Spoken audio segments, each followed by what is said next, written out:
Sub collector മൃതദേഹം വിട്ടുകൊടുക്കാൻ ആവശ്യപ്പെട്ടാൽ തീർച്ചയായിട്ടും മൃതദേഹം കുടുംബത്തിന് വിട്ടുകൊടുക്കാം. അതേ കല്ലറയിൽ തന്നെ വീണ്ടും സമാധി ഇരുത്തുകയോ സംസ്കരിക്കുകയോ ചെയ്യുകയും ചെയ്യാം. അതാണ് ഇനി നമ്മുടെ മുന്നിലുള്ളത്. ഒട്ടേറെ സംശയങ്ങൾക്കുള്ള ഉത്തരം ഇന്നു തന്നെ കിട്ടുമല്ലേ ടി.വി. പ്രസാദ്? എന്തായാലും അതിനൊരു ഉത്തരം ഇന്ന് തന്നെ ഉണ്ടാകും അരുൺ. കാരണം ഇന്നിപ്പോൾ സാധാരണ നടപടികളിൽ നിന്ന് കുറച്ച് കൂടുതൽ സമയമെടുക്കാനുള്ള ഒരു സാധ്യതയുണ്ട്. കാരണം ഇത് കുറ്റമറ്റ രീതിയിൽ നടക്കണം. വലിയ രീതിയിൽ ചർച്ച ചെയ്ത കേസാണ്. ഹൈക്കോടതിയുടെ മുന്നിൽ ഓൾറെഡിയും വന്ന് നിൽക്കുന്ന ഒരു കേസാണ്. അതുകൊണ്ട് തന്നെ ഇൻക്വസ്റ്റ് ഒരു തെറ്റും പിഴവുമില്ലാത്ത രീതിയിൽ നടത്തണം. അതോടൊപ്പം തന്നെ സാധാരണ പോസ്റ്റ്മോർട്ടം ഒരു 3/4 മണിക്കൂർ മുതൽ 1.5 മണിക്കൂർ വരെയൊക്കെ ആണെങ്കിൽ ഈ പോസ്റ്റ്മോർട്ടത്തിന് ഒരുപാട് സമയം വേണ്ടിവരും എന്ന കാര്യം ഉറപ്പാണ്. കാരണം മൃതദേഹം എന്തായാലും അഴുകിത്തുടങ്ങിയിട്ടുണ്ട്. അഴുകിത്തുടങ്ങിയ മൃതദേഹം വളരെ കൃത്യമായ പരിശോധന നടത്തണമെങ്കിൽ കൂടുതൽ സമയം അവർക്ക് ആവശ്യമായി വരും. മാത്രമല്ല ഇതിലിപ്പോഴുള്ള മരണകാരണം അത് കണ്ടെത്തുക എന്നുള്ളതാണ് ഇതിൽ ഏറ്റവും പ്രധാനപ്പെട്ട കാര്യം. അതായത് ജീവനോടെയാണോ ഗോപൻ സ്വാമി ഇതിനകത്തേക്ക് കയറിയത് എന്നത് സംബന്ധിച്ച് അറിയണമെങ്കിൽ അതിൻ്റെ സമയം അതുപോലെ തന്നെ മരണകാരണം ഇത് രണ്ടും വളരെ പ്രധാനപ്പെട്ടതാണ്.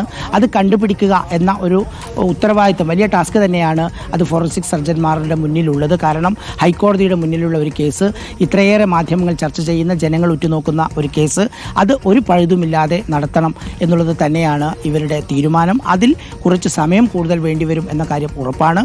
ഇപ്പോഴും അന്തിമ തീരുമാനത്തിലേക്ക് എത്തിയിട്ടില്ല. അതായത് മൃതദേഹം പൂർണ്ണമായി ഇൻക്വസ്റ്റിന് ശേഷം മെഡിക്കൽ കോളേജ് ആശുപത്രിയിലേക്ക് കൊണ്ടുപോയി പോസ്റ്റ്മോർട്ടം ചെയ്യണമോ എന്ന കാര്യത്തിലെ അന്തിമ തീരുമാനം വരുന്നതേ ഉള്ളൂ. എന്തായാലും ഒരു കാര്യം ഉറപ്പാണ്, അല്പസമയത്തിനകം തന്നെ പോസ്റ്റ്മോർട്ടം നടപടികൾ തുടങ്ങും. ഇൻക്വസ്റ്റ് നടന്നുകൊണ്ടിരിക്കുന്നു, തുടങ്ങിക്കഴിഞ്ഞു എന്നുള്ളതാണ് ഏറ്റവും പ്രധാനപ്പെട്ട കാര്യം.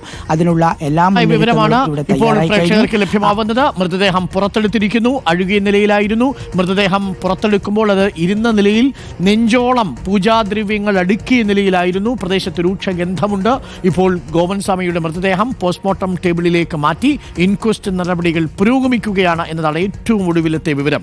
നെയ്യാറ്റിൻകര ആറാലുംമൂട് കാവുവിളാകം സിദ്ധൻ ഭവനിൽ ഗോപന്റെ കല്ലറ തുറന്ന് പരിശോധിക്കാൻ കളക്ടർക്ക് ഹൈക്കോടതിയുടെ അനുമതി കിട്ടിയതിനെ തുടർന്നാണ് സബ് കളക്ടറുടെ നേതൃത്വത്തിലുള്ള ജില്ലാ ഭരണകൂടം ഇപ്പോൾ ഈ കല്ലറ പൊളിച്ച് പരിശോധന നടത്തുന്നത്.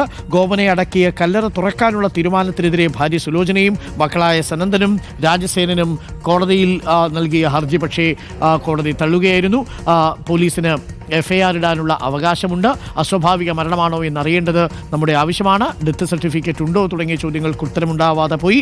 ഗോപന്റെ മരണ സർട്ടിഫിക്കറ്റ് എവിടെയാണെന്നും ആരാണ് മരണം സ്ഥിരീകരിച്ചതുമെന്നുമുള്ള ചോദ്യമാണ് ഹൈക്കോടതി ചോദിച്ചത്. ഇന്നിപ്പോൾ അതിനെല്ലാമുള്ള ഒരു ഉത്തരമാണ് നമുക്ക് ലഭ്യമാവുക. മൃതദേഹം ഇരിക്കുന്ന നിലയിലാണെങ്കിൽ ആരാണ് മൃതദേഹം ഇരിക്കുന്ന നിലയിൽ അങ്ങോട്ട് മാറ്റിയത്? അത് കുടുംബമാണെന്ന് കുടുംബം പറഞ്ഞു കഴിഞ്ഞു. പക്ഷേ അറിയേണ്ടത് ആ മരണം സംഭവിച്ച് കഴിഞ്ഞിട്ട് അങ്ങനെ ഒരു മൃതദേഹത്തിന് ഇരിക്കാൻ കഴിയുമോ? പുറത്ത് ഒരു തുണയും ഇല്ലാതെ ചാരിയിരിക്കാതെ അങ്ങനെ ഒരു മൃതദേഹം ഇരിക്കാൻ കഴിയുമോ എന്നുള്ളൊരു ചോദ്യമുണ്ട്. കുടുംബം ഇന്നലെ നമുക്ക് നൽകിയ അഭിമുഖത്തിൽ പറയുന്നത് സമാധിയാകുന്ന സമയത്ത് മറ്റൊന്നിലും ചാരിയിരിക്കാതെ യോഗാവസ്ഥയിൽ തന്നെ സമാധിയായി എന്നുള്ളതാണ്. പക്ഷേ ശാസ്ത്രീയമായി അതിനുള്ള സാധ്യത എത്രത്തോളം ഉണ്ട് എന്നുള്ളത് പലരും സംശയം പ്രകടിപ്പിച്ചിരുന്നു. അതിനുള്ള എല്ലാ ചോദ്യങ്ങൾക്കുമുള്ള ഉത്തരം എങ്ങനെയാണ് ഗോപൻ സ്വാമി ആരോഗ്യനില മോശമായി വീട്ടിനുള്ളിൽ തന്നെ കിടപ്പിലായിരുന്ന ഈ ഗോപൻ എങ്ങനെയാണ് ഈ സമാധി നടക്കുന്ന സ്ഥലത്തേക്ക് എത്തിയത് എന്നുള്ളത് പ്രധാനപ്പെട്ട ചോദ്യം.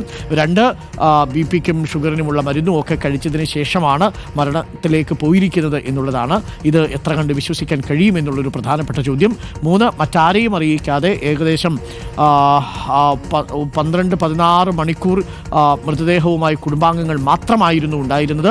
പോസ്റ്റർ അടിക്കുമ്പോൾ മാത്രമാണ് നാട്ടുകാർ അറിഞ്ഞത് എന്നുള്ളതും അതിലെ രഹസ്യാത്മകതയും സംശയത്തിനുണ്ടാക്കുന്നു. അതിന് കുടുംബത്തിനൊരു ന്യായമുള്ളത് അവരുടെ വിശ്വാസപരമായ സമാധി മറ്റാരും കാണാൻ പാടില്ല എന്നുള്ളത് കൊണ്ടാണ്.